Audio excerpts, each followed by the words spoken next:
Hello, freak bitches.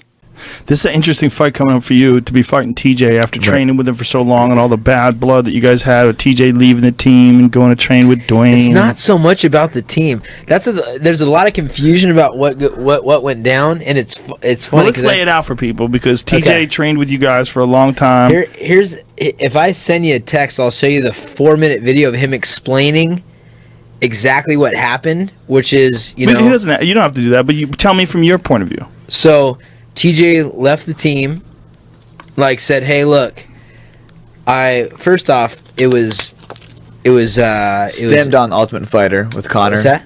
With the he came from that because he was there, and that's when we were defending him. That's why I'm kind of took it to because I'm all about loyalty and you don't do that shit. And Dwayne, I never really liked Dwayne, especially the way he left because he was a strange guy and it was always about money and weird things, etc., etc. But he left, and that was fine. That was his deal.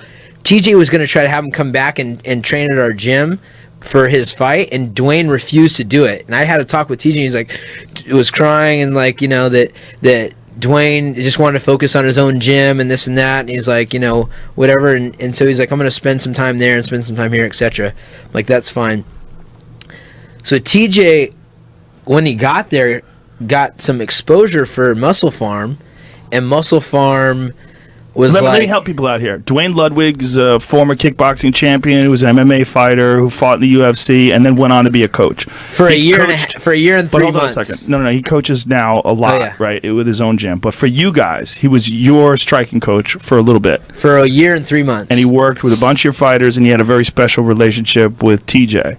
Right. Then he moved out to Denver, to start his own thing. And then Muscle Farm, which has a big gym in Denver, they invited TJ to come train there. So to fill in the blanks for a lot of people that don't know the story, that aren't maybe big time fans. So then he he basically said that he wanted to. He was doing his camps there for about a year and a half. Right. He'd spend a little time there, a little time here. Most of the time, he lived in Sacramento. Most of the time there, but he'd go work with Dwayne. No problem with it. I had cornered with Dwayne even after he left with guys and stuff like that. It wasn't an issue. So then I heard Dwayne actually text me and was Dwayne said something well, I mean, there's a whole side of the Dwayne thing, which is hilarious, that was him getting weird a year after he left, acting like he was there. He tried to sue me for a figment of his imagination of some money that wasn't even there, and this whole thing. He had one of his students write this thing. So there was something where he said that I had I can't even remember, something I didn't give him a discretionary bonus that was supposed to be given or something like that. And so there was some interminglings about that, whatever. So Dwayne texts me and says, and I said, dude, I never said, I had to set the record straight on Dwayne. And Dwayne texts me and says, hey, I'm not the one trying to steal your team and your fighters. I know there's a team out here in Denver being built, but I'm not a part of that. And I was like, are you talking about, and I had talked to someone else that said that, hey, I heard that Matt Brown and TJ Dillashaw are getting paid to be on this team. And so I come in and I was like, hey, we were talking about some team things, and TJ was in practice. I go, I got the weirdest thing. Dwayne texted me this, and this other guy said this. I said, are you going to, are you getting, paid to go start a new team or something? And it was Cody was there, and Lance was there, and all was there. And TJ, lies straight to us about the whole thing. He's like, no, man, no, they offered me, but I'm not. I'm with you guys, Team Alpha Male. He's like, this and that. And I was like, okay, whatever. Then time goes on, and we have an actual sit-down talk. We go eat sometimes and everything. And TJ, Chad Mendez, my buddy Phil, we all go and eat. And TJ just tells me, hey, man, my next camp, I'm going to go out to Denver, which he'd already been going out to Denver. It'd been a year and a half since Dwayne had been gone. It wasn't like he gone or whatever. And he's like, but Muscle Farm offered me some real good money to be a part of their team. He's like, so I'm no longer going to be representing Team Alpha Male. I'm going to do my camp out there, and I'm going to, they're going to announce me. How much money are we talking about? He told me at the time it was, I think, $4,500 a month.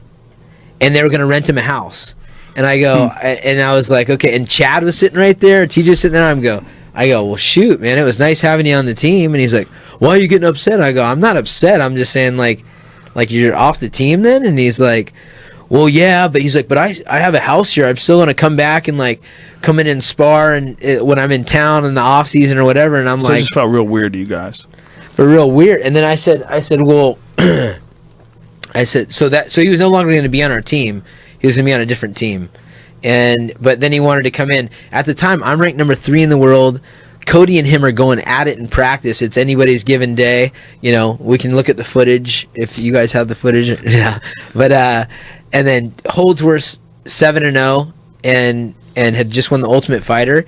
And so TJ's basically saying he's leaving the team. I go, bro, TJ, I said you can, you know, you're welcome to stay on the team, but, like, if you're no longer on the team, like, you know, what does that mean? He's like, well, I mean, it's just a good opportunity, man. They don't have to pay. They pay me to train, and like, you know, they're starting a team and everything's going to be under one roof. And I go, all right, cool. That's Has anybody ever done that where it worked? I don't know. They always tried that. Black Zillions did. But here's the thing. So then after that, it was like he was going to leave in 2 weeks, and so me and Cody are sitting in there, and, like, we hadn't said anything. I told Fabio, our instructor, our jiu-jitsu instructor, what was happening, and he told someone in Brazil, as a Brazilian in Brazil, leaked it out that TJ was changing camps, and there was all this drama and this and that. And then I said, look, TJ, so he was coming in, and TJ was never the best teammate. He would, like, try to hurt people. He's a very competitive guy, and he has a temper, and, like, try to hurt people how? Cheap shotting. Cheap shotting. We always used to in the bell boxing. He knee ya. I'd be like, no knees. Shit. He's like, I just need him to the body. I'm like, yeah, we're boxing sparring. He knees you to the body in boxing sparring. Shit. Dude, there's no secret about TJ's. Yeah. I mean, we talked about it when he was still on the team. Also, that he had to be, like, reeled in a little bit, right? He's just got a temper. That's why you called him Dillashaw. Yeah, Dillashaw, Dillashank, like all that kind of stuff. I mean, that was his thing, you know. He had to, like, just super competitive, aggressive guy. And cheap shots, yes. Yeah, the super competitiveness. Like, I'm competitive. I don't want to lose. If someone takes me, you know, I'm fighting tooth and nail not to get taken down or get that extra or win that round. It just. At the end of the bell, knees, you know what I mean? That's why Chris is out, you know what I mean? Need him in the back of the head for that's it. Yeah. I mean, Chris Holdsworth, that's where the injury came from? I don't want to, Chris doesn't want us really talking about that. Well, but that's the truth. We're talking about cheap shot, and that's what was it again? I mean, he doesn't care if we talk about it. I mean, I guess. It's the truth. What happened? How did it go? I'm not to say it. I don't know. It's TJ's. It was him and TJ going. I remember distinctively, Dwayne used to come up to Chris and be like, hey, like, Grasshopper, he's like, we have, TJ's fighting. Can you take it easy on him? Can you take it easy on him? And Chris is a killer. Chris is fucking him up. Everybody. I mean, Chris was an animal. And I guess Chris choked him out, and TJ got out and fucking kneed him in the back of the head. When he's down on the mat. When he was down on the mat. In a grappling match? Or were they sparring? It was sparring, but knees to the back of the head. That's what. Wow. After Chris submitted him. I mean, just dirty shit. Like, I've been a couple times. I told. So Chris let him up. Let him submitted him, let him off, and then TJ kneed him in the back of the head. I don't know if that's exactly how it was. I remember seeing the whole thing. I don't really want to get into this because it's Chris's gig, man. Yeah, that's fine. But we already got into it. Yeah, we already got into it. But yeah, so we're talking about TJ being a cheap shot. That's what literally killed Chris's career. Yeah.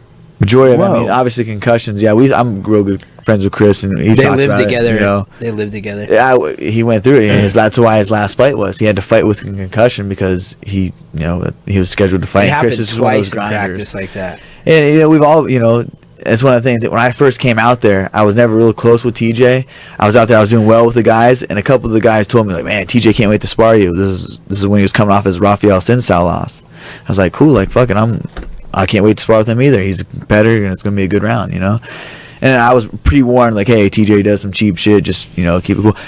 And there's video I think I have of some one of the kids that was a boxing, and he sent it to me months ago. TJ, like, cheap shot me after the bell, and I was like, telling TJ, I said, look, motherfucker, you cheap shot me again, we're taking the gloves off, we're going in the street and fighting. Yeah, I had to talk Cody down twice because of that. Yeah, I just don't ever like that, especially teammates. You don't do that shit. Like, hey, you get me, but don't cheap shot me at the end of the bell. And then as soon as you're hitting someone after the cheap shot, you're like, oh, dude, I'm sorry. Like, you know what you're doing. So anyways, that being said, we knew that was part of TJ's thing, but now he's no longer part of our team, and he's also getting paid to go somewhere else. He's no longer contributing in any way, and he wants to come in and spar our guys and he basically wanted to be on our team, benefit of our team without being a part of the team anymore and getting paid to be somewhere else. Right. Which I would have been fine if he talked to me about like, hey, I'm going to work something out where I go get paid and do this, whatever.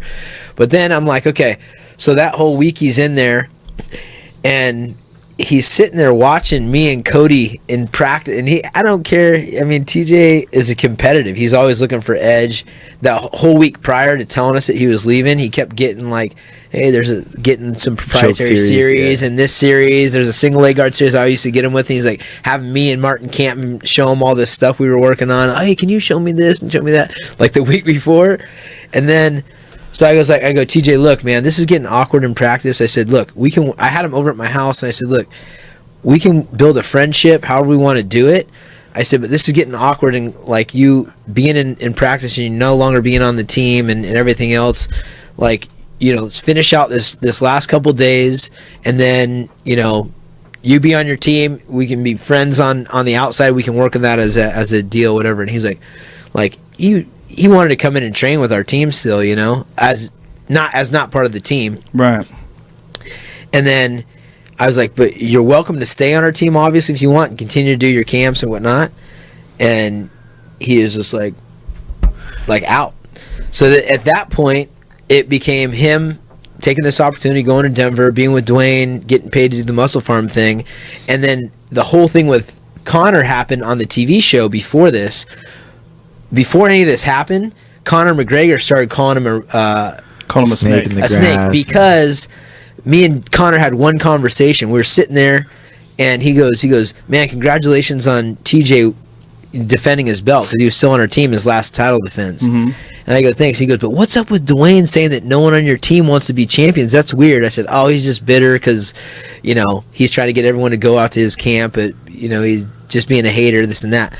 And he goes, he took that little bit of drama between me and Dwayne, like Dwayne saying that no one on our team wanted to be your champions, including Cody, who sent him a tweet that said, hey, keep my name out of your mouth, you're like a jealous girlfriend or whatever. And he took that one little thing, and then next time he saw TG, he goes, oh, there's a snake in the grass, and just built it in this big thing. So that's crazy how well he is. He's so good at seeing people, right? Shit. Yeah. So that took... like what really happened, which was TJ got paid to go somewhere else. Me saying, all right, fine, if you're going to do that, it's cool. But like, if you're on that team, you're on that team. And then Connor turned the public around on him. Yeah. Because it came out later after the thing. And so then TJ became the victim. And then now TJ's new story is that I got mad that he was training with Dwayne Ludwig, and I kicked him off the team. Well, TJ now has a snake as his logo. I know. Yeah, dude, on the Ultimate Fighter, he brought in snakes. You know what I mean? He's at home with it. He's cool with it. So it's all good. How weird. Rewind back a little bit. Like, if you want to be friends, let's be friends, but don't lie. Rewind back to it. I remember going to Canada. It was during the Ultimate Fighter, sticking up for TJ, because TJ wasn't saying that. Connor was basically, inviting him to fight, and TJ's like, yeah, nonchalant, whatever about it, but wasn't defending himself. Like, I'm not a snake. Someone calling me a snake in the grass and saying I was like disloyal to my teammates and shit. We're fighting, and that's why I stuck up for TJ, because TJ's literally, I'm like, we're partying in Vegas, we're having a good time, like for the first time. You had kind of a heart to heart with him with too. TJ, yeah, and he's like. So he's telling me this shit, like, he's like, dude, I'm with you guys, like, I'm not leaving, fuck that, like, I'm with you guys. So I'm like, this is, not even that I'm not that close with TJ, but he's part of our team, he's a champion, right. He's, when you're a champion, you get taken care of, and people, I'll defend him. So Connor was doing that, he's like, what are you guys going to do? And it was talking about TJ, so I was like, man, I'll do something about it, like, you're asking for a fight, we'll fight, and it, broke into the pushing match, and it was going out to the outside, because that's TJ saying that that he was with us. So I'm like, dude, he's not going to talk about my team. So how does it feel now, knowing that you're going to defend against TJ with all this weird drama, all this bullshit? For me, I don't ever get wrapped up into it. It might look like that with the show, and this my life's been like this. I can live and prosper and focus on when it's time to focus and die. It's like flipping a switch. Mm-hmm. Like, I can be doing the dumbest shit, like you're fighting Dominic Cruz. We're in the back just doing dumb shit. Like, I'm not even warming up. I'm just flipping the switch. I always was like that since I was a little kid, like wrestling, football. Just when the lights shine, that's when I shine the brightest. I always feel like. And now with TJ, I don't respect him as a person, but it doesn't mean I don't respect him as a fighter. The guy is skillful. He's mean as fuck, and he's gonna bring a fight that's gonna be what I love a challenge. Like with TJ, it's going to be a challenge. I know him like the back of my hand. My coaches know him like the back of my hand. We were able to dissect Dominic Cruz for me, you know, through all of their experiences. This is a guy they built up that was there longer than I've been. You know, I went out there at 1-0. I had 10 fights now with the team Alpha Male, and 11-0 world champion. Through their, you know, obviously I was skilled before I got there. We blended together. They had the recipe for success. I listened and followed lead with Faber and a lot of other guys on the team. And so we know TJ. I know what he's going to do. I know what I have to be prepared for. So I'm excited for it. Like all the drama, bullshit, hey, whatever. Like it's going on too long. Like I'm just ready to focus on this fight and go in there and do what I have to do to get this win against. Well, you have a good mindset, and I mean, think that is the gigantic part of what makes someone successful in the sport is being able to do that. Like you said, having the confidence that you're going to shine the brightest when the lights are on. And having this mindset, like you're appreciating the fact that TJ's mean and skillful, because it's going to give you a great challenge. Yeah, it's like, man, I'm sitting on the couch or something. Like, what do you think TJ's doing? He's sitting on the couch. Like, you're getting up, going to do the extra road work because you know TJ is a workhorse like that. Right. So that for me makes me motivated. I need these guys to keep me motivated. Like Dominic, you know, I watched the embeddeds of him. He was running alone, you know, like a sob story on Christmas. Like, I just got to do this. I like it. I'm sitting there, you know. We're having a party. Yeah, having a party. Like, man, I'm enjoying this shit. Like, I'm about to fight for my first title. You know, I'll never have this time again in my life. I'll never fight for my first world title. Now I'm finally getting to defend my title. Who cares? We were talking about this. A lot of people win the title, but what the fuck do they do with it? Right. You know, now it's about creating that legacy. And now I have TJ, who's, man, he's a bad motherfucker. He was ranked in the pound for pound before in the top 10. You know, sure. He's a killer. So I'm going to catapult my career with him, and I know what I'm going to do with him. You know, like I said, I've been with 1-0 when I was green as hell, just boxing, wrestling, athletic, loved to fight. Now I've blended and found my own style and just finally getting really composed in there where I can let my skills show off. And I'm fighting higher people, so like my skill level rises. I've always was like that. Now, what is this video supposedly of you knocking him out? Oh yeah, yep. Oh yeah, true. True, yeah. How come you guys didn't release it? First off, I don't It's not have my it. video. I have seen it. It's Justin. It was on Justin's GoPro. Oh. And dude, I felt bad, not bad for it because it was just whatever. TJ followed me around the gym, like wherever I would go, I'd put my gym bag away, like this. He'd be like, hey man, like I slipped, dude. I'm like, okay, TJ, like literally, like he was off his rocker about it. I'm like, okay, TJ, you slipped. Super competitive. It's right before the Eastern fight. How did it go down? What happened? I remember him throwing doing his little footwork, and then he did the jump down. He does the uppercut, and I just threw overhand right. Boom, melted him out. And he got up, and he was literally fighting Easton right before the Easton fight. Cause I remember the date. He didn't go out cold like flat out. He just got dropped and came back up. And he was on stanky leg, like walking, and he's going, "Come on, motherfucker, hit me!" I'm like, pulling my jibe out, like no. He was saying that after you dropped him. Yeah, he's a fucking nut. I love it. So he's always like, got up, dude, he's like, TJ's a fucking nut. Come on, motherfucker. So it wasn't a knockout as much as it was you just dropped him.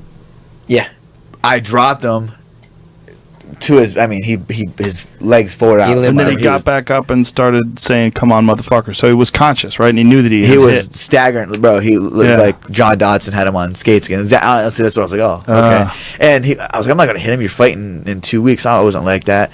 But literally, he had to say he fell forward. He slipped. I'm like, dude, it doesn't matter. Like, I'm not gonna say anyone, you know. And then I was showing Danny how I like Castillo because he likes overhand rights. How I like throw my head off the lane, bring the right hand, this and that. And then Buckles comes over. He's like, dude. He goes.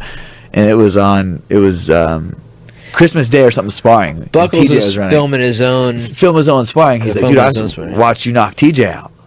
And I was like, oh yeah. I was like, oh yeah. He's like, oh, I have it on my GoPro. I'm like, oh, that's cool. And then nothing ever came about it. And then TJ was saying that he used to make me cry in practice. No, I have cried in practice before because this motherfucker jumped me on my head before the Almeida fight. I was like super mad about it. Faber comes in, has a camera crew, the Pure Slabs, and like we're going hard and like dumps me on my head. I'm like, oh, I get mad. I'm like, what? I'm like, try not to get hurt before the fight. So like I've never cried. TJ never made me cry. So I was like, what is he talking about making me cry? Like I'll admit if I cried in practice. So when you get dumped on your head, did you get concussed or something, or you get hurt? More of like Faber thinks I'm like, huh? Faber, he's out. He cried. Pride. Yeah, Pride. He's saying. Faber comes in just. Come on, I don't barely remember this. I think it was happening. First off, here's the thing. Cody is a dangerous motherfucker. If you're not on your, even if he's not trying to, you're getting fucking rocked or hurt or whatever. So I have to be on A game with him, even if you're going light, you know, unless he's going to go light. But light doesn't work when the guy's accurate and strong and everything else. So we had to go. So it was just like a wizard hip heist. Launched me, dude. Launched me on my head. Well, because you were coming after me. He was camera coming crew after me like a wild out. animal. Like, so I know now when there's a camera crew fall in Faber, it's not light, it's fucking the fight. You know, so I'm so prepared wrong. for that. So that's true. where all that came from about the video and like coming out. Like we have the video of you getting knocked out, TJ. You didn't make it. He was saying he beat us all up, like with the Dominic sit down. No, I think Dwayne was maybe saying that or something. Well, he said that Dominic's like, oh, you beat your teammates up. He's like, yeah, I actually, for a matter of fact, have been beating them up. Like, I'm like.